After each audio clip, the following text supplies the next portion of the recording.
Hello everyone, welcome back to K Grow channel by Nirmal Gupta. Dear students, today we solve English worksheet for 10th class, worksheet number 57. You have to write your name, class teacher name and date also 24th November 2020. Let's begin today's worksheet. Today's worksheet is very informative worksheet and very knowledgeable. बच्चों आज की जो worksheet है आप इसमें देखेंगे कि दो चार्ट दिए हुए हैं. This is pie chart and this is table chart. इन दोनों चार्ट के थ्रू आपको जो इन्फॉर्मेशन दी गई है उस इन्फॉर्मेशन को आपको समराइज करके एक पैराग्राफ लिखना है. और इस चार्ट के थ्रू जो आपको दोनों चार्ट हैं इन चार्ट के थ्रू आपको बताया गया है causes of world wide land degradation. Means पूरे संसार में लैंड डिग्रेडेशन के क्या कारण हैं. लैंड डिग्रेडेशन मीन्स होता है भूमि क्षरण, मृदा क्षरण. ठीक है, लैंड डिग्रेडेशन या लैंड कंटेमिनेशन, भूमि संदूषण होना. The given pie chart shows the main reasons why agricultural land becomes less productive. यहाँ जो पाई चार्ट दिया गया है ये चार्ट वो रीजंस बताता है, वो कारण बताता है जिनके कारण कि एग्रीकल्चरल लैंड जो कृषि योग्य भूमि है वो बहुत ही लेस प्रोडक्टिव होती जा रही है. मीन्स बहुत कम उत्पादन उस भूमि से हो रहा है. आखिर क्या रीज़न है तो बच्चों उसके रीजंस आप इस पाई चार्ट के थ्रू जानेंगे. The table shows how these causes affect 3 regions of the world during the 1990s. और जो इसमें टेबल चार्ट दिया गया है उस टेबल चार्ट्स के थ्रू आपको पता चलेगा कि how these causes affected 3 regions, के इन कॉजेज ने, इन कारणों से कैसे वो 3 रीजन्स, 3 क्षेत्र बहुत ज़्यादा प्रभावित हुए थे ड्यूरिंग 1990s. ठीक है, 1990s में. Select and report the main features and make comparisons. Write an analytical paragraph by summarizing the information. आपको क्या करना है कि जो यहाँ पर पाई चार्ट और टेबल चार्ट दिया गया है उसके थ्रू जो इन्फॉर्मेशन है उसको आपको बहुत अच्छी तरह से अंडरस्टैंडिंग करना है, समझना है. Then you have to write a paragraph by summarising the information. और फिर आपको ये जो इन्फॉर्मेशन दी गई है इस सभी इन्फॉर्मेशन को समराइज करते हुए एक पैराग्राफ राइटिंग करनी है. तो देखिए फर्स्ट पाई चार्ट इसमें दिया है उसे समझते हैं.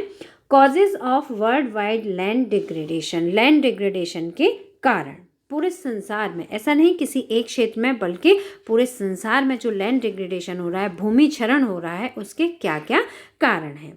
तो देखिए जो लैंड डिग्रेडेशन का सबसे मेन और बिगेस्ट पार्ट है वो है over grazing. Over grazing means intensive grazing. यहाँ पे आप देख सकते हैं यहाँ पर एक एनिमल की पिक्चर दिखाई गई है. इट मीन्स कि कुछ ऐसे एरिया होते हैं जहाँ पर के एनिमल्स को छोड़ दिया जाता है और वो वहाँ पर ओवर ग्रेजिंग करने की वजह से बहुत ज़्यादा चरवाहे के रूप में उस ज़मीन को प्रयोग करने के कारण क्या होता है, वहाँ के जो न्यूट्रिशंस होते हैं वो ख़त्म हो जाते हैं. वहाँ पर जो न्यू जो क्रॉप्स हैं वो नहीं उग पाती हैं. मीन्स वो जो ओवर ग्रेजिंग के कारण जो लैंड है वो एकदम क्लियर हो जाती है और उससे क्या होता है कि परमानेंट रिमूवल ऑफ ट्रीज़, या आप कह सकते हैं कि वहाँ पर जो कुछ प्लांट्स होते हैं या जो ग्रास होती हैं उनका परमानेंट रिमूवल हो जाता है, वो पूरी तरह से वहाँ से समाप्त हो जाती हैं. तो ये रिजल्ट निकलता है ओवर ग्रेजिंग का. और ओवर ग्रेजिंग कितना हम देख सकते हैं, अगर हम स्केल से मैप करते हैं तो इसे 35% हम पाते हैं कि 35% जो लैंड डिग्रेडेशन का कारण है वो है ओवर ग्रेजिंग. इसके बाद देखिए जो सेकंड पार्ट है, सेकंड जो रीज़न है वो है डिफॉरेस्टेशन.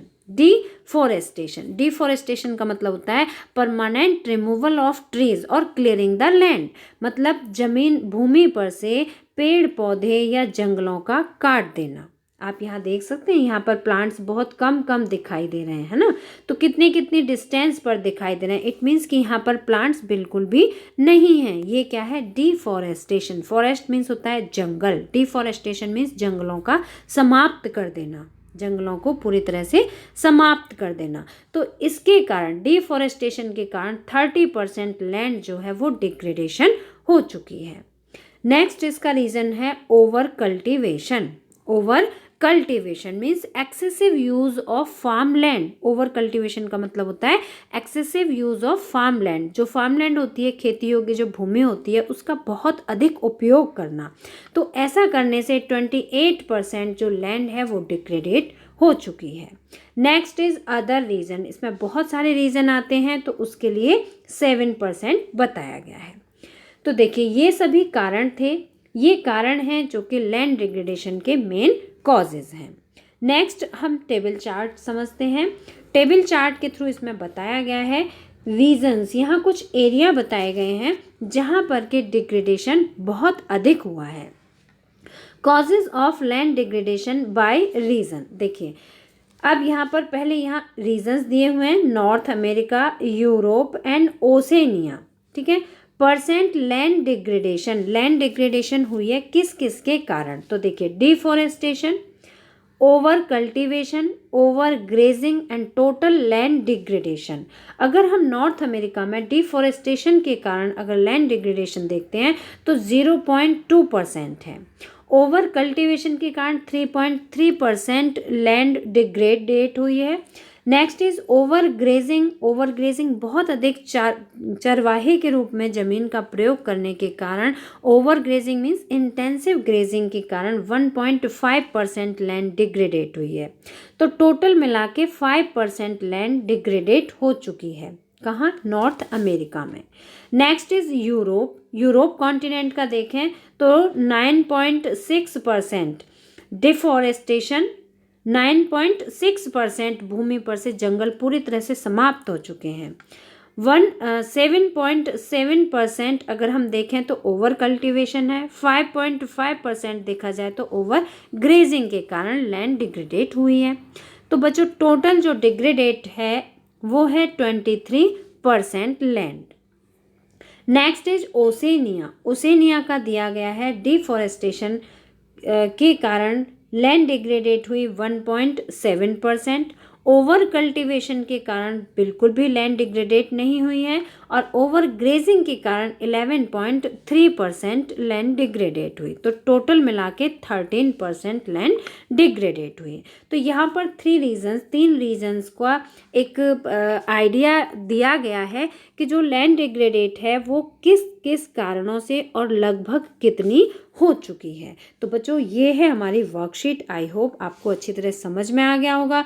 अब जो इसमें इंफॉर्मेशन दी गई है उस इंफॉर्मेशन को समराइज करते हुए आपको एक पैराग्राफ राइटिंग करनी है। तो देखिए इसका पैराग्राफ करते हैं। Paragraph causes of world wide land degradation.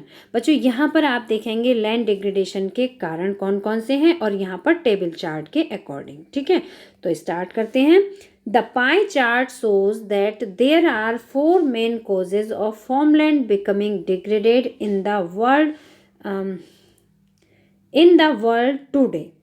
आज के समय में अगर हम पाई चार्ट के थ्रू देखें, जो हमारा पाई चार्ट था उसके बेस पर अगर हम जानते हैं तो देर आर 4 मेन कॉजेज, 4 मुख्य कारण है ऑफ फार्मलैंड बिकमिंग डिग्रेडेड, जिससे कि जो फार्मलैंड है वो डिग्रेडेट हो रही है। डिग्रेडेट का मतलब होता है मृदा क्षरण होना। वहाँ की जो भूमि है उसमें बहुत लेस प्रोडक्शन हो रहा है, बहुत कम प्रोडक्शन हो रहा है। In the world today, globally 65% of degradation is caused by too much animal grazing and tree clearance, constituting 35% and 30% respectively. बच्चों अगर हम उस चार्ट के अकॉर्डिंग देखते हैं तो पूरे संसार में 65% जो लैंड है वो डिग्रेडेट हो रही है। किस किस कारण से हो रही है? एनिमल ग्रेजिंग के कारण and tree clearance means deforestation के कारण, जंगलों के काटने के कारण और एनिमल्स ओवर ग्रेजिंग के कारण 65% लैंड डिग्रेडेट हुई है, जिसमें कि 35% एनिमल ग्रेजिंग के कारण और 30% ट्री क्लियरेंस के कारण। A further 28 of global degradation is due to over cultivation of crops, और 28% जो लैंड डिग्रेडेट हुई है उसका कारण है ओवर कल्टीवेशन ऑफ क्रॉप्स। बहुत अधिक कल्टीवेशन करना, बहुत अधिक फसल उगाना, एक ही ज़मीन पर बार बार फसलों को उगाना, इसके कारण लैंड डिग्रेडेट हुई है। All the other minor reasons are categorized as the other, और जो उसमें और रीज़न जो बताए गए हैं उन्हें अदर नाम दिया गया है। And constituted 7% loss of land fertility, और उसमें लॉस कितना हुआ है, 7% लैंड का लॉस हुआ है जो कि अब उपजाऊ नहीं रही है। फर्टिलिटी मीन्स होती है उपजाऊ, भूमि का उपजाऊ होना, जो कि अब इतनी उपजाऊ नहीं रही है। Over cultivation result 28 land degradation, 28% land degradation, और ओवर कल्टीवेशन का परिणाम क्या निकला है कि 28% लैंड डिग्रेडेड हुई है। तो बच्चों ये है पाई चार्ट की समराई, पाई चार्ट की समरी है ये। अब हम पढ़ते हैं टेबल चार्ट की ओर। तो टेबल चार्ट को समराइज किया है। The given table chart shows the percentage of agricultural land degradation in 3 regions during the 1990s। जो टेबल चार्ट है उसके थ्रू 3 रीजन्स की, 3 क्षेत्रों की लैंड डिग्रेडेशन को दिखाया गया है, और वो किस समय, 1990s के टाइम पर। नेमली नॉर्थ अमेरिका, उसमें पहला नाम दिया है नॉर्थ अमेरिका का, दूसरा है Europe, and third is Oceania, और थर्ड है ओसेनिया का। The analysis shows that the highest percentage of land degradation 23% occurred in Europe in the 1990s। जो टेबल चार्ट है उसके थ्रू हमें पता चलता है कि जो हाईएस्ट परसेंटेज है ऑफ लैंड डिग्रेडेशन की, जो लैंड डिग्रेडेशन है, भूमि क्षरण है या मृदा क्षरण है, उसका सबसे ज़्यादा परसेंट कहाँ पर हुआ है, यूरोप में, यूरोप महाद्वीप में, और वो भी है 23%। This is followed by Oceania and North America, where these percentages were 13% and 5% respectively। जहाँ पर कि ओसेनिया का लैंड डिग्रेडेशन है 13% और नॉर्थ अमेरिका का लैंड डिग्रेडेशन है 5%। The most striking feature was that over cultivation had zero impact. Over cultivation, बहुत अधिक फसल उगाने के कारण जो लैंड डिग्रेडेशन है वो कितना है, 0%, उसका कोई भी इम्पैक्ट नहीं है। Zero impact in Oceania as it was mostly affected by over grazing, जो कि सबसे ज़्यादा ओवर ग्रेजिंग से इफेक्टेड हुआ है ओशेनिया। तो बच्चों, I hope all of you understand both charts, pi chart and table chart, and like this you can summarize both charts. So if you like this video please press the button of like, और अगर आपने अभी तक हमारे channel को subscribe नहीं किया है तो आज सब्सक्राइब जरूर करें। Then we will meet again in next educational video. Till then, bye bye, good luck to all of you.